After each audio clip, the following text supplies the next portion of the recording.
أما بعد قال الله سبحانه وتعالى أعوذ بالله من الشيطان الرجيم كذلك يطبع الله على قلوب الكافرين. أما بعد وقال النبي صلى الله عليه وسلم تحروا ليلة القدر في العشر الأواخر من رمضان. وقال النبي صلى الله عليه وسلم من قام رمضان إيمانا واحتسابا غفر له ما تقدم من ذنبه او كما قيل عليهم الصلاة والسلام. آپ کے سامنے ایک آیت اور دو حدیثیں پڑھی ہیں. پہلی آیت میں اللہ سبحانہ و تعالی تعلق بالعبادات کی تمییز فرما رہا ہے کہ جملہ عبادات اور جملہ امور کی مقبولیت اللہ سبحانہ و تعالی کے ہاں قلب سلیم کے ساتھ مشروط ہے. جب تک انسان کو قلب سلیم نہیں حاصل ہوگا اس کی عبادت میں انہماک اور اخلاص پیدا نہیں ہوگا، اس وقت تک اللہ سبحانہ و تعالی کے ہاں وہ عمل مقبول نہیں ہے. چونکہ تحرّ لیلۃ القدر پہ عمل کرنا ہے، صحیحین کی روایت ہے اللہ کے حبیب علیہ السلام فرما رہے ہیں تحرّ لیلۃ القدر فی العشر الاواخر من رمضان، تم لیلۃ القدر کو رمضان کے آخری عشرے میں تلاش کرو. اس تلاش کی غرض کے خاطر کلام میں اطناب سے بچیں گے، محدود اور مختصر بات کریں گے اور جامع بات کر کے اپنی بات کو ختم کر دیں گے انشاءاللہ، تاکہ آپ کو وہ ثواب مل جائے جس ثواب کو صحیحین میں یوں بیان کیا گیا ہے. اللہ کے رسول صلی اللہ علیہ وسلم فرما رہے ہیں من قام رمضان ایمانا و احتسابا غفر له ما تقدم من ذنبه، کہ جو رمضان کا قیام اس غرض سے کرتا ہے کہ اس کے ایمان میں اضافہ ہو جائے اور اس کے گناہوں کا مداوع بن جائے، تو اللہ سبحانہ و تعالی اس رمضان کے قیام کو اس کے گناہوں کی بخشش کا ذریعہ مقرر بنا دیتا ہے. لہٰذا اب ہم اپنے مدعا پہ آ جاتے ہیں. رسول اللہ صلی اللہ علیہ وسلم پر اللہ حکم اتار رہا ہے. سورہ اعراف آیت نمبر 101 اللہ سبحانہ و تعالی فرماتا ہے کذالک یطبع اللہ علی قلوب الکافرین، جو کفر کرتے ہیں اللہ تعالیٰ ان کے دلوں کو اسٹیمپڈ کر دیتا ہے اور رہنمائے الہیہ سے انہیں محروم کر دیتا ہے. اللہ سبحانہ و تعالیٰ جس بات کی طرف یہاں پہ اشارہ فرما رہا ہے وہ یہ کہ عبادت کے منظور نظر ہونے کے لیے جو شرط ہے وہ سورۃ الشعراء ورس نمبر 89 میں اللہ سبحانہ و تعالی نے ارشاد فرما دیا، فرمایا الا من اتی اللہ بقلب سلیم، جو اللہ سبحانہ و تعالی کے سامنے اپنے قلب سلیم کے ساتھ اطاعت و لا ینفق کے ساتھ اپنے اس جذبہ للہیت کے ساتھ اپنے عمل کو پیش کرے گا جس میں اخلاص ہو، نام و نمود نہ ہو، ریاکاری نہ ہو، اللہ کے آگے عاجزی اور انکساری کے جملہ لوازمات ہوں، اللہ سبحانہ و تعالی اس کی عبادت کو کبھی ضائع نہیں ہونے دے گا. اللہ سبحانہ و تعالی اس کی عبادت کو قبول اور منظور فرما لے گا. کچھ امور ایسے ہیں جن کی وجہ سے ہمارے دلوں پہ سٹیمپڈ لگ جاتی ہے، مہرے لگ جاتی ہیں، ٹھپے لگ جاتے ہیں، اللہ سبحانہ و تعالیٰ کی نصرتوں سے محرومیاں ہو جاتی ہیں. اگر ہم ان چیزوں کو مختصر وقت میں سمجھ لیں تو اللہ سبحانہ و تعالیٰ ہمیں اخلاص کی دولت سے مالا مال فرما دے گا. پہلی بات، چونکہ میں نے عرض کیا کہ میں اطناب سے بچوں گا، کلام کو طویل کرنے سے بچوں گا، شارٹڈ وے میں بات کروں گا، تو امید کروں گا کہ آپ توجہ رکھیں گے تاکہ آپ شارٹڈ وے کے اندر سمجھ سکیں انشاءاللہ. پہلا جو مسئلہ ہے وہ یہ ہے کہ جب تک انسان میں شرک سے بیزاری پیدا نہیں ہوگی اس وقت تک اللہ تعالیٰ اس کے عمل کو قبول نہیں کرے گا. اللہ سبحانہ و تعالیٰ سورہ بقرہ آیت نمبر 7 میں مشرکین کی صفت بیان کرتا ہے. مشرکین کون ہوتے ہیں؟ ختم اللہ علی قلوبہم، اللہ تعالیٰ ان کے دلوں پہ ٹھپے لگا دیتا ہے، وعلی سمعہم، ہدایت کی، توحید کی، قرآن کی، حدیث کی، شریعت کی ساری باتیں سننے کے باوجود یہ کانوں سے سنتے ہیں اور انسنا کر دیتے ہیں. کیوں انسنا کرتے ہیں؟ ان کے کانوں میں اللہ نے ڈانٹیں لگا رکھی ہیں. وَعَلَىٰ أَبْصَارِهِمْ غِشَاوَةٌ، اللہ نے ان کی آنکھوں پر وہ موٹے موٹے غلاظ شداد ڈالے ہوئے ہیں، وہ پردے ڈالے ہوئے ہیں جن پردوں کی وجہ سے ان کو حق کی، صداقت کی، دین کی، شریعت کی، احکام کی کوئی بات سمجھ میں نہیں آتی، اور بجائے اس کے کہ یہ دین کو قبول کریں یہ دین کے خلاف اپنی عملی جد و جہدوں کا شکار ہو جاتے ہیں. اللہ کہتا ہے ہے وَلَهُمْ عَذَابٌ عَظِيمٌ، ایسے لوگوں کے لیے بہت بڑا عذاب اللہ نے تیار کر دیا ہے، کیونکہ یہ سننے کے باوجود بہرے ہیں، دیکھنے کے باوجود اندھے ہیں، دل رکھنے کے باوجود بے بہرا ہیں۔ اللہ سبحانہ و تعالی ان سے بیزار ہو چکا ہے، اور اللہ سبحانہ و تعالی ان کو کبھی اپنی رحمت اور مراجعت کی توفیق نہیں دے گا۔ مجھے کہا گیا ہے کہ میں فکر آخرت پہ بات کروں، یہی فکر آخرت ہے کہ اپنے دل کو اللہ کے ڈر سے ایسا سمو، اپنے دل کے اندر وہ جذبہ، اپنی زبان میں وہ صلاحیت، اپنے آنکھوں میں وہ خشیت، اپنے دل کے اندر وہ رعب، اپنے جسم کے اوپر وہ کپ کپی طاری کرو کہ تم یہاں کھڑے ہو کے دعا کرو اور اللہ اپنے عرش پر بیٹھ کر تمہاری دعاؤں کو فوراً قبول کر لے۔ جب یہ نوعیت ہوگی تو پھر اللہ سبحانہ و تعالیٰ کے ہاں درجہ بلند ہوگا۔ لہٰذا شرک خفیہ ہو جس کو ریاکاری کہتے ہیں، یا شرک عمومہ ہو جس کو شرک بواہ کہتے ہیں، اللہ کے ساتھ معاملات میں، صفات میں، اقوال میں، تحریر میں، کتب میں، احکام میں، شریعہ میں، شرائع میں، اللہ کے ساتھ جب کسی اور کو شریک ٹھہرایا جاتا ہے تو اللہ ناراض ہو جاتا ہے۔ اللہ کے ساتھ کسی اور کو کیسے شریک ٹھہرایا جاتا ہے؟ چھوٹی چھوٹی 3 مثالیں، وقت کم ہے۔ پہلی بات، اولاد دینے والا کون؟ اللہ۔ آپ اولاد کے لیے جاتے ہیں کسی پیر کے پاس، فقیر کے پاس، دھاگے والے کے پاس، دم درود کرنے والے کے پاس، وہ دھاگا باندھ کے دیتا ہے، آپ نے دھاگا باندھا، آپ کا ایمان ختم ہو گیا، آپ نے اللہ کے ساتھ کسی کو شریک ٹھہرا دیا۔ آپ نے کسی قبر والے کے پاس جا کے اس سے دعا کروائی اور اس سے یہ کہا کہ اس کی دعا کی بدولت اللہ اولاد دے گا، تو جب تک اولاد رہے گی اللہ سبحانہ و تعالی نے اگر توبہ کی توفیق نہیں دی تو انسان کے گناہوں کا میٹر چلتا چلا جائے گا اور گناہ پہ گناہ کرتا جائے گا۔ آپ عبادت کرتے ہیں اللہ کی، لیکن عبادت کرتے ہیں اس لیے کہ مجھے دنیا والے دیکھ رہے ہیں، مجھے دنیا کی نام و نمود چاہیے، دنیا والوں کو خوش کرنا ہے، تو من عمل عملا لیراء الناس به فقد اشرک۔ اللہ کے حبیب فرما رہے ہیں کہ جو عمل اس لیے ہے کہ دنیا والے دیکھیں گے، دنیا والے خوش ہو جائیں گے، دنیا والوں کو دکھانا ہے، دنیا والوں کی ریاضتیں چاہیے، دنیا والوں کی خوش آمدیں مطلوب ہیں، تو اس وقت کیفیت کیا ہوگی؟ فقط اشرک، اس نے گویا کہ اللہ کے ساتھ دوسرے شریک کو ساتھ ملا دیا۔ اس سے بچنا ہے، خالص اپنے آپ کو اللہ سبحانہ و تعالی کے لیے رکھنا ہے، جس میں کسی اور ذات کی ملونی بالکل داخل نہ ہو۔ دوسری چیز، جب انسان کفر کرتا ہے، اللہ کی باتوں کا انکار کرتا ہے، چاہے کفر بواہ ہو، کفر اعتقادی ہو، کفر شرعی ہو، کفر نسبی ہو، کفر حسبی ہو، کفر تسلسل ہو، کفر بالکتاب ہو، کفر بالقلم ہو، کفر بالسیرہ ہو، کفر بالقول ہو، جتنی بھی اقوال اور انواعات کی صورتیں ہیں، جب انسان اس میں کفر کی نوعیت کرتا ہے اللہ تعالیٰ اس کے دل کو اسٹیمپڈ کر دیتا ہے، اس کے دل میں اللہ تعالیٰ خشیت کے جملہ مواقع کو بند کر دیتا ہے، جیسا کہ اللہ فرماتا ہے سورہ اعراف میں تِلْكَ الْقُرَىٰ نَقُصُّ عَلَيْكَ مِنْ أَنْبَائِهَا وَلَقَدْ جَاءَتْهُمْ رُسُلُهُمْ بِالْبَيِّنَاتِ فَمَا كَانُوا لِيُؤْمِنُوا بِمَا كَذَّبُوا مِنْ قَبْلِ كَذَلِكَ يَطْبَعُ اللَّهُ عَلَىٰ قُلُوبِ الْكَافِرِينَ۔ ہم نے انبیاء بھیجے، صالحین بھیجے، نیکوکار بھیجے، وحی کی صورتیں بھیجی، صحف بھیجے، ان کے اوپر ساری کتابیں بھیجی، مگر انہوں نے ماننے سے انکار کیا، کہا کہ ہم اپنے بزرگوں کی باتوں پہ چلیں گے، پہلے والوں کی باتوں پہ چلیں گے، ہم قرآن کو، حدیث کو، نوعیت کو، دین کو، انبیاء کی باتوں کو، ان کے طریقے کو، ان کے اسوے کو، ان کے عمل صالحہ کو، ان کی کردار سازیوں کو، ان کی بتائی ہوئی بشارتوں کو، ان کے ڈرائے ہوئے ڈراووں کو ہم پسے پشت ڈال کے ہم صرف اپنی مستیوں میں مست رہیں گے، ہم اللہ کی بات پر ایمان قبول نہیں کریں گے۔ جب ایمان قبول نہیں کیا تو اللہ کہتا ہے کہ ہم نے کیا کیا؟ كَذَلِكَ يَطْبَعُ اللَّهُ عَلَىٰ قُلُوبِ الْكَافِرِينَ، اللہ نے اسی طرح ان کے دلوں پہ ایسے ٹھپے لگا دیے کہ وہ دیکھنے کے باوجود بھی اندھے کے ہو گئے۔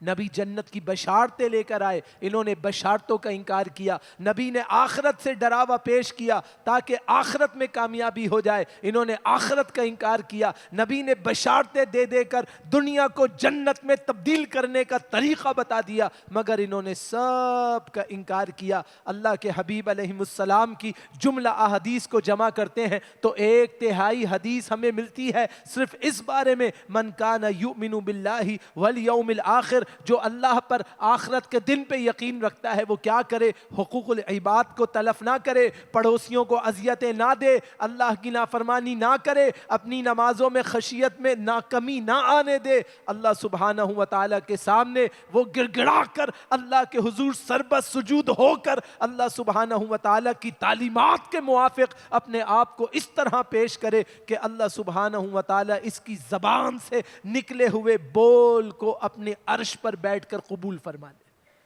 یہ کب ہوتا ہے؟ جب انسان اللہ پر یقین کرتا ہے، آخرت پہ یقین کرتا ہے، جب انسان ان کو تسلسلات سمجھ کر، ان کو استہزاءات سمجھ کر، ان کو مستہزئات سمجھ کر، ان کو مذاق اور ہیلا سمجھ کر ان کے ساتھ ٹھٹا کرتا ہے، ان کا تمسخر اڑاتا ہے، تو پھر اللہ سبحانہ و تعالیٰ کے یہاں رحمتیں چھن جاتی ہیں۔ میں آپ کو صرف 3 مثالیں دیتا ہوں، وقت بہت مختصر ہے، ٹائم میرا پورا ہونے والا ہے۔ پہلی بات، ایک سوشل میڈیا ایکٹیویزم میں ایک نئی شہرت پیش کی گئی، اور سوشل میڈیا ایکٹیوسٹ جتنے حضرات ہیں انہوں نے اپنی شہرت کے لیے، فیم کے لیے، پاپولرٹیز کے لیے کیا پیش کیا؟ ایک فتنہ نکالا کہ تراویح کی کوئی حیثیت نہیں۔ اب اگر تراویح کی کوئی حیثیت نہیں ہے تو تراویح ہے کیا؟ اس بات کو اچھی طرح پلے باندھ لو، تراویح رسول اللہ صلی اللہ علیہ وسلم کی سنت ہے، یہ اللہ کے حبیب علیہ السلام کا مستقل عمل ہے کہ اللہ کے حبیب نے عمل کیا۔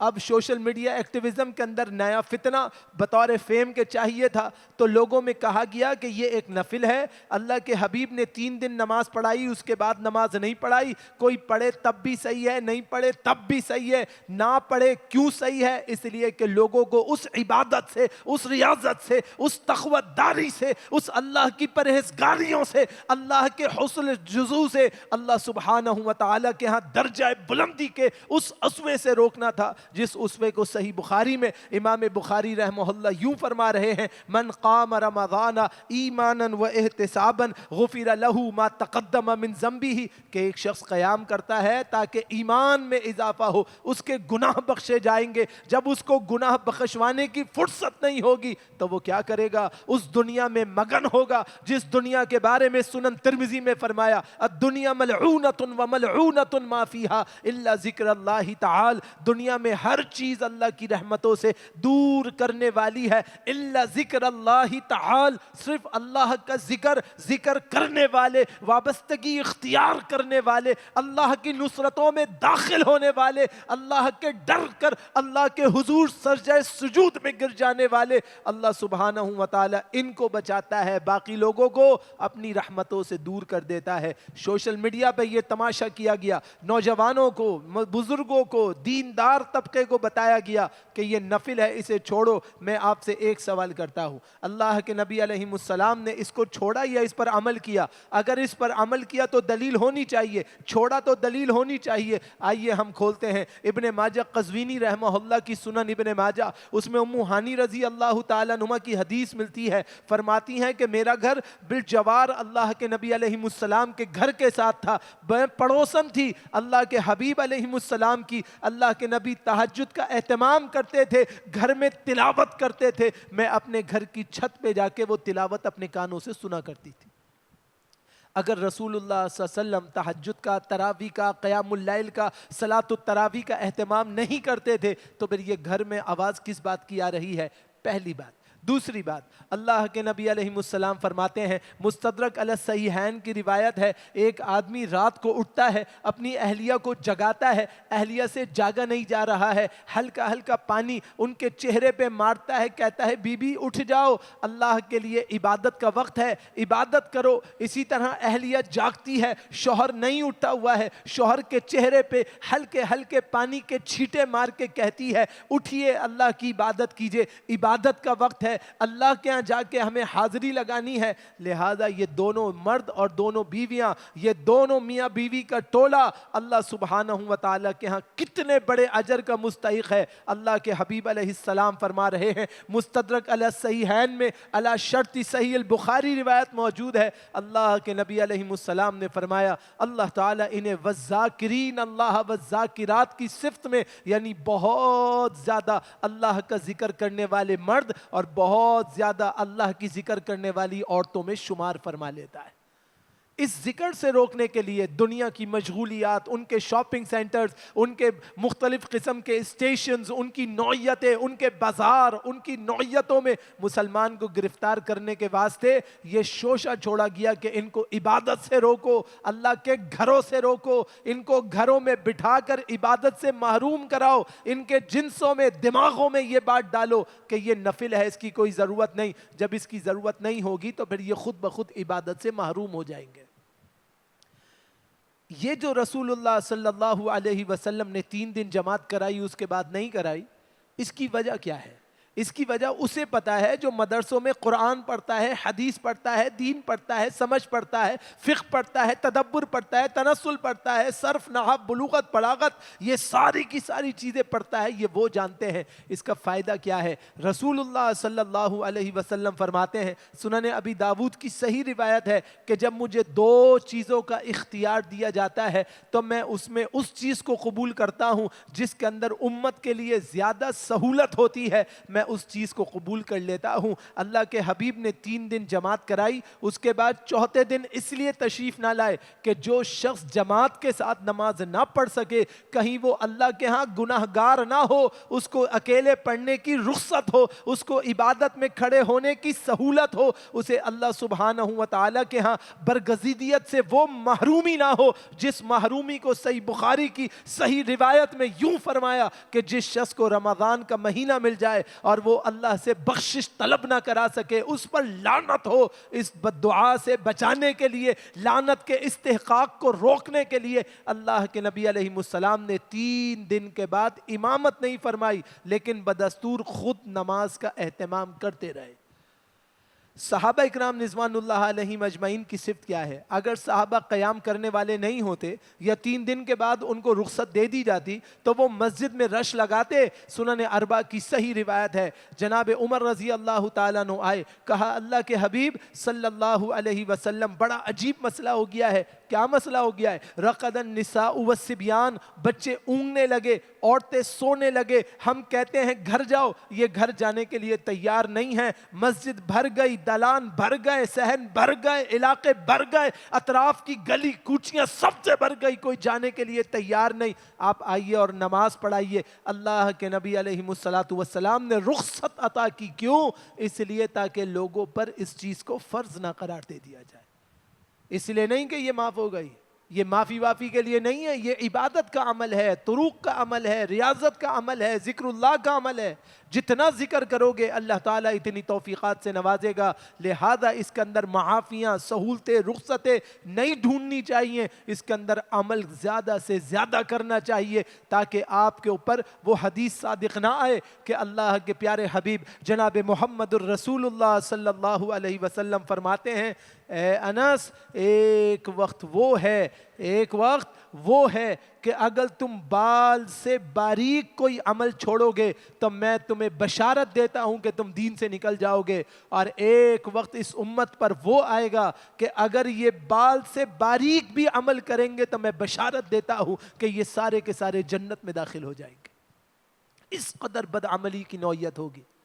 تو آپ نے اور ہم نے کیا کرنا ہے؟ بدعمالیوں سے بچنا ہے۔ کیوں؟ اس لیے کہ آخرت میں جواب دہی ہوگی، اللہ سبحانہ و تعالیٰ کے ہاں اعمال پیش کیے جائیں گے، اللہ اس شخص سے پوچھے گا جس نے بہت دین کا کام کیا، بہت دین کا کام کیا، اللہ پوچھے گا بتا تو نے کیا کام کیا؟ یہ اپنی وجوہات، اپنے تسلسلات، اپنے معمولات، اپنے اقوال اور افعالات کو ذکر کرے گا، لیکن اللہ فرمائے گا کذبت یا عبدی، اے میرے بندے آپ بالکل غیر مناسب بات کہہ رہے ہیں، کیونکہ آپ نے یہ عمل اس لیے کیا لیُرَا النَّاسَ بِهِ، لوگوں میں آپ کی شہرتیں ہو جائیں، آپ کو شہرتیں مل گئیں، میرے پاس آپ کے لیے کوئی اجر نہیں۔ اگر نوافل کو چھوڑیں گے تو ثواب کی کمیاں واقع ہوں گی، جیسا کہ رسول اللہ صلی اللہ علیہ وسلم فرما رہے ہیں کہ فرائض میں ہونے والی تمام کوتاہیوں کو اللہ تعالیٰ نوافل سے بدل کر اس اجر کو بڑھا کر اس کو مینٹینڈ کر دیتا ہے۔ جب آپ نوافل کا اہتمام نہیں کریں گے تو آخرت میں جب سوال جواب ہوگا تو آپ کیا جواب دیں گے اور ہم کیا جواب دیں گے، اور ہم کس طرح ایک ایک نیکی کے لیے تڑپ رہے ہوں گے جہاں کوئی ایک نیکی دینے کے لیے تیار نہیں ہوگا۔ رسول اللہ صلی اللہ علیہ وسلم نے آخرت کا منظر کھینچا، معاملات قیامت بیان کیے، حشر کا میدان ہوگا، لوگوں کو پیش کیا جائے گا، عورتیں اور مرد سارے کے سارے اللہ کے سامنے سجدہ سجود ہوں گے، اللہ تعالیٰ نامہ اعمال کو تلوانا شروع کرے گا۔ اب ایک بندہ ایسا ہے اسے ایک نیکی چاہیے، ایک نیکی، فقط ایک نیکی، اور اس کو کہا جائے گا نیکی لے آ ورنہ تجھے جہنم میں داخل کر دیا جائے گا۔ یہ ایک نیکی لے کر اپنے باپ کے پاس جائے گا تو باپ کام نہ آئے گا، ماں کے پاس جائے گا تو ماں کام نہ آئے گی، یہاں تک کہ سب اس سے جان چھڑائیں گے۔ کیوں جان چھڑائیں گے؟ اس لیے جان چھڑائیں گے کہ صحیحین میں روایت موجود ہے، اللہ کے پیارے نبی علیہ السلام نے فرمایا جب اللہ تعالیٰ جہنم کو بھڑکا کر میدان محشر میں 70,000 لگاموں سے کھینچ کر فرشتوں کے ذریعے بلائے گا تو جہنم کو دیکھ کر سب کے زبان سے ایک لفظ جاری ہوگا، نفسی نفسی، اے اللہ مجھے بچا لے، اے اللہ مجھے بچا لے، میں اس جہنم کا حقدار بننا نہیں چاہتا۔ امت بھاگے گی، آدم علیہ السلام سے لے کر جناب عیسیٰ ابن مریم علیہ السلام تک سب معذرت کریں گے، سب معذرت کریں گے، نفسی نفسی، معذرت۔ کیوں؟ سب کو ڈر ہے اگر آج پکڑ ہوئی تو کوئی نہیں بچ سکے گا۔ فکر آخرت ایک عام چیز نہیں ہے، یہ فکر آخرت ہے جو انسان کی سستیوں کو غیر سستیوں سے تبدیل کرواتی ہے، جو اس کی عبادتوں میں تسلسل مزاجیت پیدا کرتی ہے، جو اللہ سبحانہ و تعالیٰ کے ہاں اس کو جھنجھوڑ کر اللہ کی عبادتوں کے لیے تیار کرتی ہے۔ جب تک ہمارے اور آپ کے دل میں اللہ کا ڈر پیدا نہیں ہوگا اس وقت تک کامیابی اور کامرانی نہیں ہوگی۔ چونکہ وقت قلیل ہے، میں اپنی مثالوں کو بند کر کے اگلا پوائنٹ آپ کے سامنے رکھتا ہوں تاکہ کم وقت میں آپ سمجھ سکیں۔ اللہ فرماتا ہے کہ اگر آپ چاہتے ہیں کہ آپ کو اللہ کا ڈر پیدا ہو جائے تو اس کے لیے آپ کو تکبر کو چھوڑنا پڑے گا، اپنے عمل کو بڑا سمجھنا چھوڑنا پڑے گا۔ آپ جتنا بھی عمل کریں، جتنا بھی عمل کریں، آپ کو یہ فکر ہونی چاہیے کہ اللہ پوچھے گا تو میں کیا جواب دوں گا۔ جناب عمر رضی اللہ تعالیٰ عنہ کی شان یہ تھی، جس راستے سے گزر جاتے تھے اللہ کے حبیب فرماتے ہیں صلی اللہ علیہ وسلم، سنن اربع کی صحیح روایت ہے، شیطان اس راستے سے نہیں گزر سکتا ہے۔ اور عمر اختتامی وقت میں رو رہے ہیں، عبداللہ بن عمر ساتھ بیٹھے ہیں، ایک صحابی آتے ہیں، کہتے ہیں خلیفہ لگتا ہے آپ موت سے گھبرا رہے ہیں۔ فرمایا موت سے ڈرنے والے عمر نہیں ہے، موت ہمارا زیور ہے، ہم اسے شوق سے گلے لگانے والے ہیں۔ میں ڈرتا اس بات سے ہوں کہ اگر اللہ نے عمر سے سوال کیا تو عمر اللہ کی اس بڑی ذمہ داری کو ادا کرنے میں اتنا ناکام رہا ہے کہ میں اللہ کے ہاں کیا جواب دوں گا۔ کون کہتا ہے؟ خلیفہ عمر، آدھی دنیا کا فاتح، وہ کہتا ہے کہ اللہ کے سامنے میں کیا جواب دوں گا؟ اللہ نے پوچھا کہ ایک چوپایا بھی بھوک سے تیری مملکت میں مر گیا تھا تو میں کیا جواب دوں گا؟ میرے پاس کیا جواب ہوگا؟ خلیفہ سے پوچھا گیا خلیفہ آپ یہ بتائیے کہ آپ کو کسی نیکی پر اتنا ناز ہوگا کہ انشاءاللہ اللہ آپ کے لیے زبردست قسم کی نعمتیں فرمائے گا۔ کہا تم نعمتوں کی لذتوں کی جنتوں کی بات کرتے ہو؟ عمر یہ بات سوچتا ہے کہ اگر اللہ نے اسے برابر سرابر بھی چھوڑ دیا تو میں اللہ کا شکریہ ادا کرتا ہوں کہ اللہ نے میرے ساتھ تخفیف کا معاملہ کیا۔ یہ عام آدمی نہیں ہیں، وہ عمر فاروق ہیں جو آدھے گھر کا سامان لے آئے تھے، وہ عمر فاروق ہیں جنہوں نے زبردست قسم کے جنگی معارکوں میں اللہ کے نظم اور نظام کے غلبے کے لیے جنگیں لڑی ہیں۔ یہ وہ عمر فاروق تھے جن کی وجہ سے دہشت اسلام کی دوسرے لوگوں پہ دلوں پہ سوار ہو جاتی تھی۔ یہ عمر ہیں اسلام لانے کے بعد اللہ کے حبیب کو لے جا کر بیت اللہ میں نماز ادا کرانے والے ہیں۔ یہ وہ عمر ہیں جن کی بیٹی حفصہ اللہ کے نبی علیہ السلام کی زوجہ محترمہ، آپ کی ہماری امی جان ہیں۔ یہ وہ عمر ہیں جن کے بارے میں کہا تھا کہ اللہ سبحانہ و تعالی نے اگر کسی کے سب سے زیادہ حقوق اور سب سے زیادہ احسان مجھ پہ رکھے ہیں تو ابو بکر کے بعد وہ عمر آپ کے رکھے ہیں کہ اللہ تعالی ہی اس کی جزائے خیر آپ کو دینے والا ہے۔ جناب عمر کو ڈر ہے کہیں ایسا نہ ہو کہ میرا حساب کتاب ہو تب میں پھنس جاؤں. اللہ فرماتا ہے الذین یجادلون فی آیات اللہ بغیر سلطان اتاہم کبر مقتا عند اللہ وعند الذین آمنوا کذالک یطبع اللہ علی کل قلب متکبر جبار. جو بغیر کسی سند کے جو ان کے پاس آئی ہوئی باتیں ہیں اللہ سبحانہ و تعالیٰ کی آیتوں میں لڑتے ہیں جھگڑتے ہیں اپنی نوعیتوں کو اللہ کے احکام کے مقابلے لے آتے ہیں, اللہ کے نزدیک اور مومنوں کے نزدیک یہ بہت بڑی بیزاری کی چیز ہے. اللہ تعالیٰ اس طرح ہر مغرور اور سرکش کے دل پر ٹھپے لگا دیتا ہے کہ وہ بڑی بڑی باتیں بناتا ہے, عمل سے بالکل خالی اور بال ہو جاتا ہے. آپ دیکھیں گے کہ جو دین پہ زیادہ اعتراض کرے گا اللہ تعالیٰ اس کے اوپر ایک مصیبت مسلط کر دے گا. وہ مصیبت یہ ہے کہ اللہ تعالیٰ اس سے عمل کی قوت چھین لے گا, وہ بے عمل ہوگا. یہ گارنٹیڈ بات ہے, آپ تجربے کی بات ہے, مشاہدات کی بات ہے. آپ اس کو ہمیشہ دیکھ لینا, جو ہمیشہ دین پہ اعتراض کرے گا اللہ تعالیٰ اسے بے عمل کر دے گا. اذان سنے گا نماز نہیں پڑھے گا, زکوٰۃ کا نصاب ہوگا زکاتیں نہیں دے گا, انفاق فی سبیل اللہ کی بارے میں باتوں پہ باتیں بناتا جائے گا, کبھی اپنی جیب سے درہم اور ڈھیلا نہیں نکالے گا. جب حج کی باری ہوگی تو بہانے لگائے گا, جب جہاد کی باری ہوگی تو پیٹ پھیر کے بھاگے گا. اللہ کے دین میں کبھی نصرتوں کا طالب نہیں ہوگا, سوائے بات بات بات اور بات کے کچھ نہیں کرے گا. اللہ تعالیٰ اس کے اوپر ذکر کو بند کر دے گا, اس کے دلوں پہ ٹھپے لگا دے گا اور اپنی رحمتوں سے اسے محروم کر دے گا. اسی لیے شکر جو لوگ نہیں کرتے, اللہ کی نعمتوں کی قدردانی نہیں کرتے, اللہ تعالیٰ ان کے دلوں کو بھی سٹیمپڈ کر دیتا ہے. جیسا کہ صحیح الجامع میں اور شعب الایمان میں جناب ابو امامہ رضی اللہ تعالیٰ عنہ کی حدیث ہے, اللہ کے حبیب نے فرمایا قلب شاکر ولسان ذاکر وزوجۃ صالحۃ تعینک علی امر دنیاک ودینک خیر ما اکثر الناس. لوگوں کے پاس جو بہترین نعمتیں ہیں, سب سے اعلیٰ ترین نعمت ہے, اس میں سے ایک نعمت وہ ہے کہ اللہ ایسا دل دے جس پر اللہ کی قدردانی ہو, اللہ کا شکریہ ادا ہو. اللہ آپ نے بہت سو سے بچا کر ہم پر انعامات کی برسات کر دی, صبح شام اللہ کا شکر ادا کرنے والے ہوں. اللہ کہتا ہے دوسری بات, اللہ نے جو زبان دی ہے اس زبان کی ایسی حفاظت ہو کہ اس پر اللہ کے ذکر کے سوا نہ کوئی عیب دار بات آئے, نہ لچھے دار بات آئے, نہ بھیانک بات آئے, نہ گالم گلوچ آئے, صرف اور صرف اللہ کے ذکر سے یہ زبان تر ہو جائے. اور ایسی مبارک زوجہ جو دین اور دنیا میں آپ کا ساتھ دینے والی ہو, یہ اللہ کا بہت بڑا انعام اور اکرام ہے. اور آخری بات جو میں کہنا چاہتا ہوں وہ سمجھ لیجئے کہ جب تک آپ کے اندر اللہ کا ڈر اور اللہ کا خوف اور فکر آخرت پیدا نہیں ہوگی, اس وقت تک آپ کے اوپر ایک عمل مسلط ہو جائے گا. جو آج کل بحیثیت قوم ایز اے نیشن وائڈ ہمارے اوپر مسلط ہو گیا ہے, وہ مسلط ہونے والا عمل کیا ہے؟ امام ابن قیم رحمہ اللہ ارشاد فرماتے ہیں حل تفقدت قلبک نامی کتاب میں فرمایا من عقوبت المعاصی, جب تم نافرمانیاں کرتے جاؤ گے, گناہ کرتے جاؤ گے, اللہ کا ذکر کرنے کے بجائے اللہ سے ٹکر لیتے جاؤ گے, تو پھر تمہارے اوپر 3 قسم کی آزمائشیں مسلط ہو جائے گی. پہلی آزمائش کیا ہے؟ انہا تعمی بصیرت القلب, اللہ تعالیٰ دل کو اندھا کر دے گا.